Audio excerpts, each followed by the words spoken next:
విపరీతమైనటువంటి ఐశ్వర్యానికి కారణం.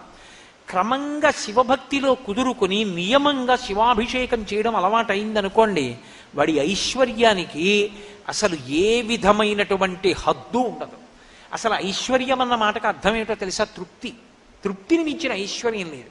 ఎంత ఉన్నా ఏదో లేదన్నవాడు దరిద్రుడేగా, ఏమీ లేకపోయినా నాకేం లేదన్నవాడు ఐశ్వర్యవంతుడేగా. కాబట్టి నా దృష్టిలో పరమైశ్వర్యవంతుడెవరు అంటే గొప్ప తృప్తి కలిగిన వాడు. అంటే నేను కాదా ఆ మాట అన్నాం, శంకర భగవత్పాదులు అన్నారు ఆ మాట.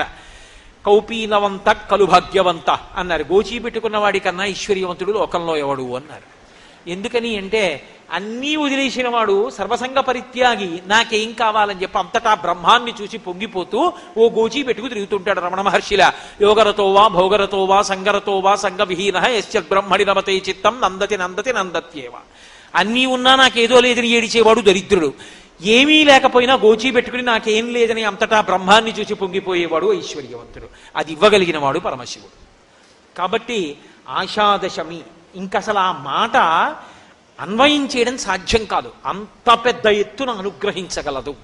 కాబట్టి ఆ రోజు మరిచిపోకుండా ఆషాదశమి నాడు పరమశివుడికి చందనోదకంతో అభిషేకం చెయ్యడాన్ని మర్చిపోవద్దు. బాహ్యంలో పరమశివుడికి చందనం ఉదకంతో అభిషేకం చేస్తే ఒక ఫలితం ఉంటుంది. ఏమిటా ఫలితం అంటే కొడుకులు వృద్ధిలోకి వస్తారు, వంశం నిలబడుతుంది. వంశం అంతరించిపోవడం అన్నది ఉండదు.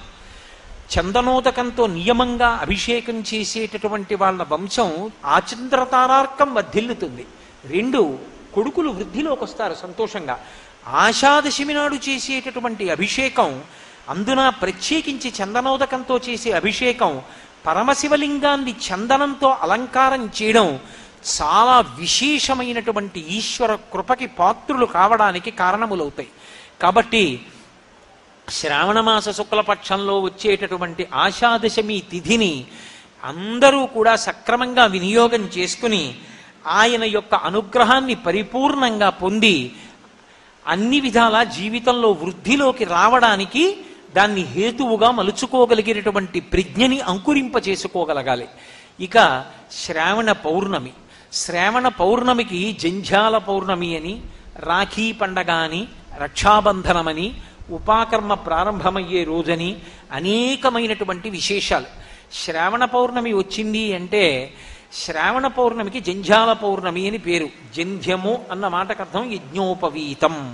లోకంలో ఎప్పుడైనా ఏదైనా ఒక మంగళప్రదమైనటువంటి వస్తువు ఉందనుకోండి, ఆ వస్తువుకి ఆ శుభప్రదత్వం, ఆ మంగళప్రదత్వం ఎలా వచ్చింది అంటే దానికి ఏదో ఒక కారణం ఉంటుంది. ఆ కారణం